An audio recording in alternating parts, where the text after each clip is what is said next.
As we continue to follow the fallout of the Buffalo Catholic Diocese, we find ourselves here in the unusual position of telling the story of one of our own. Over the last 6 years, we have brought you many stories about sexual abuse in the Catholic Diocese of Buffalo.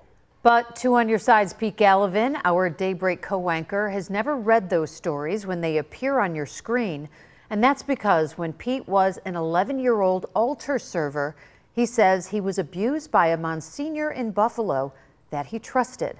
Now, until recently, he never told anyone about his claim of abuse. But his lawsuit is one of more than a dozen test cases expected to move forward if a judge lifts a stay on the lawsuits to move them ahead in state court. And that means Pete's name is likely to become public in the process, so he wants to explain his story before someone else does. Well, tonight he's breaking nearly 5 decades of silence, and he tells his story to Channel 2 investigative reporters Charlie Specht and Sean Mickey. And a warning, this story does include descriptions of sexual abuse.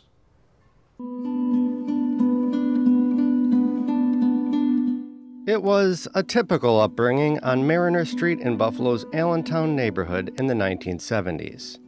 Peter Gallivan was raised the youngest of 3 kids in a Catholic family. He'd attend Immaculate Conception Church and School on Edwards Street, proudly serving as an altar boy for Monsignor Michael Harrington.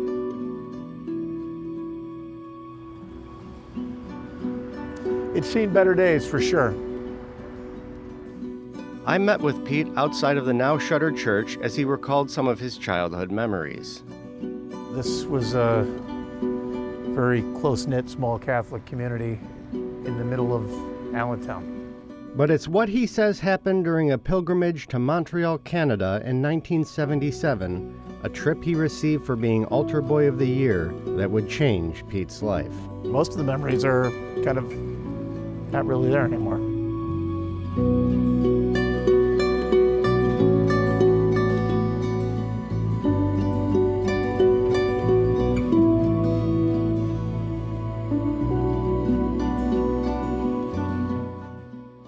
I woke up one night and my pajamas were wet. And then I opened my eyes and Monsignor was right by the bedside. Now I'm confused at that point. I'm like, did I wet the bed? And he immediately said, come on, we better get you cleaned up. And at that point I'm thinking, okay, I'll go into the bathroom and he insisted on bathing me. Pete's story is similar to those of more than a dozen men who filed lawsuits here in state court. They describe Harrington as a calculating predator who, when they were 10 years old, would force them to drink an unknown liquid out of a flask. The boys would pass out and regain consciousness, feeling they had been violated. I'm wondering what was in that flask. You know, here's a man that I looked up to, trusted. He was a pillar of the church, had all the faith and respect. What am I going to think? It's a secret he kept for over 40 years, until one evening at home watching Two on Your Side's coverage of the crisis in the Buffalo Diocese. And my wife looks over at me and she says, what's wrong? And I didn't even realize it, but I was tearing up. And for the first time in my life, I just looked at her and I said, that happened to me. And she said, what? And I just, 4 decades, the floodgates just opened. Abuse survivor Angelo Urvalina also says Harrington abused him on a trip to New York City.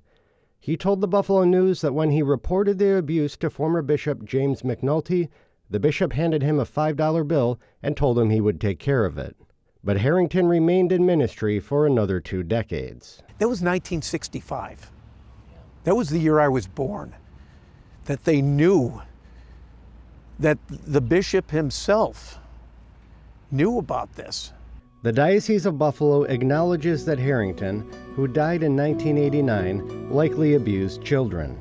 including him on its list of diocesan priests with substantiated claims of abuse.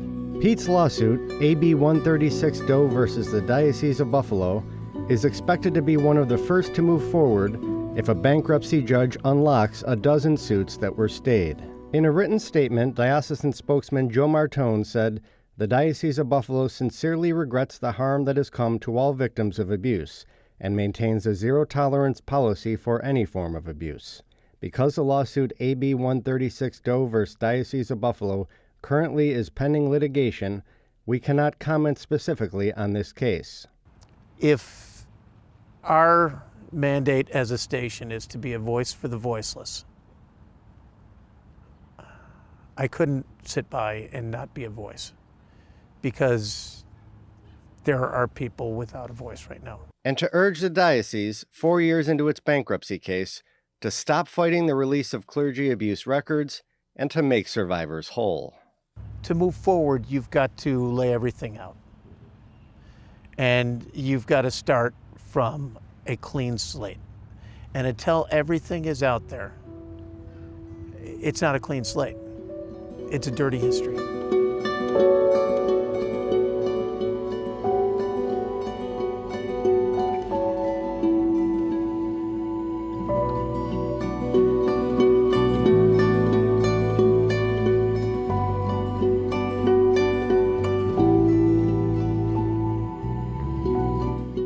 You don't want to be the story, but